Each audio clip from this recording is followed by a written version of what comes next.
नमस्कार, स्वागत है आपका फिफाना हिंदी क्लासेस के यूट्यूब चैनल पर। और इस क्लास में अपन एकांकी पढ़ रहे थे और पिछली क्लास में अपनों ने आवाज का नीलाम एकांकी को पूरा किया था। तो जाहिर सी बात है कि आज अपन एक नए एकांकीकार का परिचय पढ़ने वाले हैं। तो चलिए देखते हैं आज की क्लास को।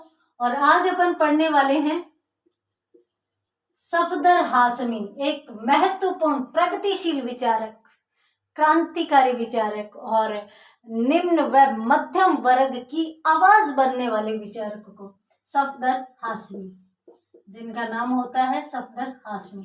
तो सफदर हाशमी का जीवन परिचय अपन पढ़ने वाले हैं, क्योंकि ये भी अपने एकांकियों में एक एकांकीकार के रूप में आते हैं। सफदर हाशमी के जीवन के बारे में यदि अपन बात करें तो इनका जन्म हुआ था 1954 ईस्वी में। 1954 ईस्वी में इनका जन्म हुआ था। और इनका जन्म कहाँ हुआ था यदि अपन इसमें देखें तो इनका जन्म हुआ था दिल्ली में। और मृत्यु की बात करें तो इनकी मृत्यु हो गई थी 1989 ईस्वी में। 1989 ईस्वी में मृत्यु कहाँ हुई थी, क्योंकि इन्होंने कार्य क्षेत्र जो है वो परिवर्तित कर लिया था। तो गाजियाबाद में इनकी मृत्यु हुई थी। इस प्रकार से ये अलग अलग जगहों पर रहे थे।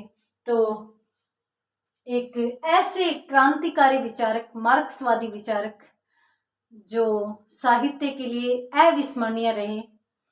दुखद घटना थी कि मात्र 34 वर्ष की आयु में ये हमसे जुदा हो गए थे, ये चले गए थे। तो ये एक बड़ी दुखद घटना थी और इनकी मृत्यु भी एक ट्रेजेडी थी। सामान्यतः ये नुक्कड़ नाटकों से जुड़े हुए थे। नुक्कड़ नाटक वो होते हैं जो सामान्यतः कहीं भी जाकर, नुक्कड़ नाटक मतलब गली गली में जो नाटक दिखाए जाते हैं, उन नाटकों से ये जुड़े हुए थे। ये खुद निर्देशक थे, खुद कलाविद थे, खुद लेखक थे, खुद नाटककार थे। तो नुक्कड़ नाटकों से इनका विशेष लगाव था। नुक्कड़ नाटक से इनका विशेष लगाव था। और ये स्वयं एक नुक्कड़ नाटक मंडली जो जन नाट्य मंच नाम से थी उसके संस्थापक थे। तो इसलिए भी अपन मान सकते हैं कि इनके प्रति विशेष लगाव था। तो जन नाट्य मंच के संस्थापक सदस्य थे। जन नाट्य मंच के संस्थापक सदस्य थे। इनके बारे में यदि मैं आपको बताऊं तो जय हो गया, न हो गया और मैं, यानी इसको सम्मिलित रूप से जन्म कहा जाता है। उसमें इससे पहले भी एक नाट्य मंडली कार्यरत थी और जिसका नाम था इप्टा। परंतु जब जन्म बनी, जिसको सफदर हाशमी जी लेकर आए थे, तो ये एक अलग ही विषय क्षेत्र से संबंधित थी। ये हटकर नाटक मंडली के रूप में उभर कर आई थी, जो सामान्यतः किसान की आवाज बनी थी, मजदूर वर्ग की आवाज बनी थी और विशेष तौर पर जो पिछड़े लोग थे या जो महिलाएं थी पिछड़े वर्ग की, उनकी आवाज ये नाटक मंडली बननी थी।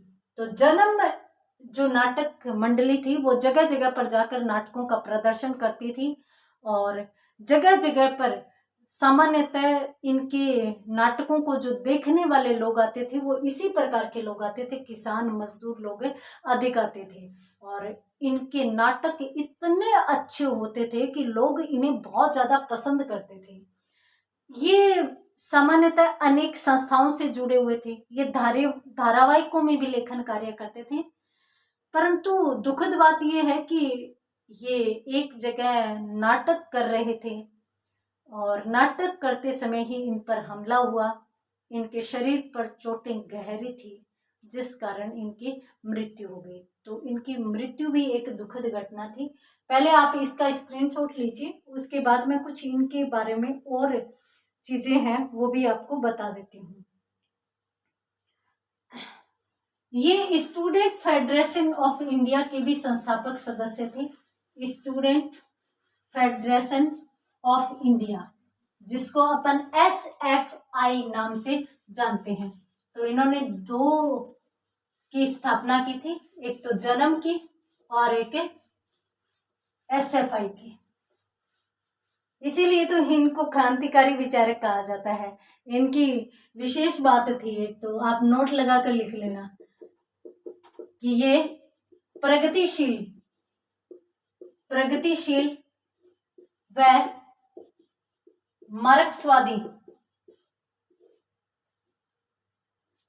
मार्क्सवादी विचारधारा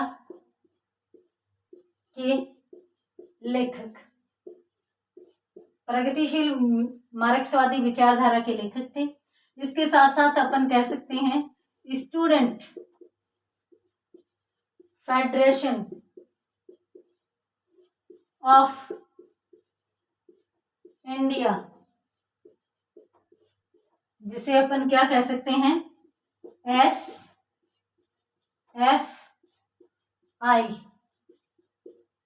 के संस्थापक थे। ये इनकी बहुत बड़ी उपलब्धि थी। ये धारावाहिकों में भी लेखन कार्य करते थे। और इसके साथ साथ अपन यूं कह सकते हैं कि इन्होंने एक बार मशीन नामक नाटक का मंचन किया था। कहते हैं कि लगभग 2 लाख मजदूर इनके नाटक को देखने के लिए उमड़ कर आए थे, जो इनकी एक विशिष्ट बात थी। मैंने आपको कहा भी था कि इनके नाटकों में निम्न तबकों के लोग ज्यादा रहते थे। तो मशीन नामक नाटक का मंचन इनके द्वारा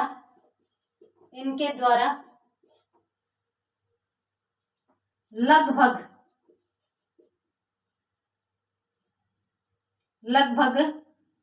2 लाख मजदूरों की विशाल सभा के समक्ष किया गया। ये लीजिए, तो ये इनके बारे में विशिष्ट बातें हैं। एसएफआई की स्थापना, प्रगतिशील व मार्क्सवादी विचारक, और मशीन नामक नाटक का मंचन। तो आप इसका भी स्क्रीनशॉट लीजिए और उसके बाद इसके भी शॉर्ट नोट आप बना लीजिए, ठीक है। उसके बाद अपन देखते हैं कि इनके द्वारा गांव से शहर तक नामक नाटक का भी लेखन कार्य किया गया था। इसका भी काफी बार मंचन किया गया था। तो ये जो नाटक है, इसमें भी इन्होंने किसान वर्ग की बेचैनी को ही प्रदर्शित किया है। तो इनके द्वारा रचित गांव से शहर तक नाटक किसान वर्ग की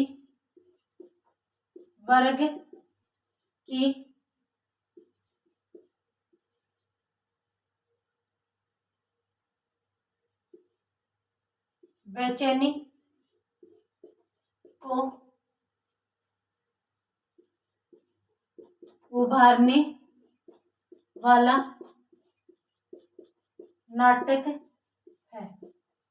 तो ये भी इनका महत्वपूर्ण नाटक है। एक तो अपनों ने देख लिया मशीन, और दूसरा अपनों ने देख लिया गांव से शहर तक। इसके साथ साथ अपन यूं भी कह सकते हैं कि देखिए, इन्होंने जो एक नाटक लिखा था, इन्होंने काफी नाटक लिखे थे, जिनमें सांप्रदायिक फांसीवाद से संबंधित नाटक लिखा था। इन्होंने बेरोजगारी से संबंधित नाटक लिखा था, बेरोजगारी से संबंधित नाटकों को भी लिखा था। और इसके साथ साथ घरेलू हिंसाओं पर भी इन्होंने नाटक लिखा था। घरेलू हिंसा पर भी इन्होंने नाटक लिखा था। तो ये इनके मुख्य विषय थे नाटकों के। इनके नाटक अत्यधिक प्रसिद्ध क्यों होते थे और लोगों के द्वारा इनका विरोध क्यों किया जाता था? क्योंकि ये पूंजीपति वर्ग के पक्ष में नहीं थे, ये सामान्य गरीब मजदूर लोगों के पक्ष में थे और उनकी भावनाओं को, उनकी विसंगतियों को, इनके जीवन की परिस्थितियों को ये उभर कर जनता के समक्ष लेकर आते थे। और यही कारण था कि इन्होंने इतना साहित्य के लिए किया और फिर भी इनकी मृत्यु एक दर्दनाक रूप में हुई। तो धारावाहिकों में भी इन्होंने लेखन कार्य किया था। तो एक बार आप इसका भी स्क्रीनशॉट लीजिए, उसके बाद अपन बात करते हैं इनकी कुछ रचनाओं के बारे में। तो इनकी कुछ रचनाएं हैं जिनमें इनके बाल जो कविताएं हैं वो ही महत्वपूर्ण है। वैसे तो ये प्रमुख रूप से नाटककार ही थे, एकांकिया नाटक लिखते थे और नाटकों में सबसे ज्यादा भूमिका इनकी निर्देशक के रूप में थी। तो अपन कह सकते हैं कि ये एक लेखक थे, नाटककार थे, कलाविद थे और इसके साथ साथ ये निर्देशक भी थे। इनकी प्रमुख रचनाओं की यदि अपन बात करें, प्रमुख रचनाएं, तो प्रमुख रचनाओं में एक तो मैंने आपको बताई थी कि भाई इनकी किताबें नामक जो बाल कविता है वो बहुत ही महत्वपूर्ण है। इसके साथ साथ है मच्छर पहलवान इनकी महत्वपूर्ण रचना मानी जाती है। एक रचना इनकी जिल्ला के नाम से भी आती है। तो जिल्ला, और सामान्यतः जिला का कहीं नाम पिल्ला आता है और कहीं जिला आता है, तो अपन पिल्ला लिख देते हैं, पिल्ला के नाम से आती है। एक राजू और काजू के नाम से भी आती है, राजू और काजू। तो ये भी इनकी महत्वपूर्ण रचनाएं हैं। तो इनका रचना संसार बेहद विस्तृत नहीं मिलता, क्योंकि एक तो छोटी सी उम्र थी, मात्र 34 वर्ष का इनका जीवन काल था। दूसरी बात, ये प्रदर्शन करते थे और इनके कुछ नाटक तो ये थे जिनका मंचन लगभग 4-4 हजार बार भी हो चुका था। जैसे अपन इनके द्वारा रचित एकांकी पढ़ेंगे जो आपके सिलेबस में चलता है, जिसका नाम है समर्थ को नहीं दोष गुसाई। तो इसको अनेक नाटक मंडलियों ने खेला था, इस एकांकी को इनके द्वारा भी खेला गया था और कहते हैं कि सामान्यतः लगभग 4000 बार इस एकांकी को खेला गया था, इस नाटक का प्रदर्शन किया गया था। ये जो एकांकी है, जो नाटक का छोटा रूप होता है, तो उसका प्रदर्शन लगभग 4000 बार किया गया था। और इसके जो विषय हैं वो भी एक सामान्य वर्ग की भूख व पीड़ा को उठाने वाले विषय हैं। तो आप इसका भी स्क्रीनशॉट लीजिए। आपके सिलेबस में ये जो एकांकी चलता है वो सफदर को नहीं दोष गोसाई के नाम से चलता है। तो ये थे हमारे सफदर गोसाई या सफदर हाशमी जी, जिन्होंने समर्थ को नहीं दोष गोसाई नामक एकांकी लिखा है, जो आपके सिलेबस में चलता है।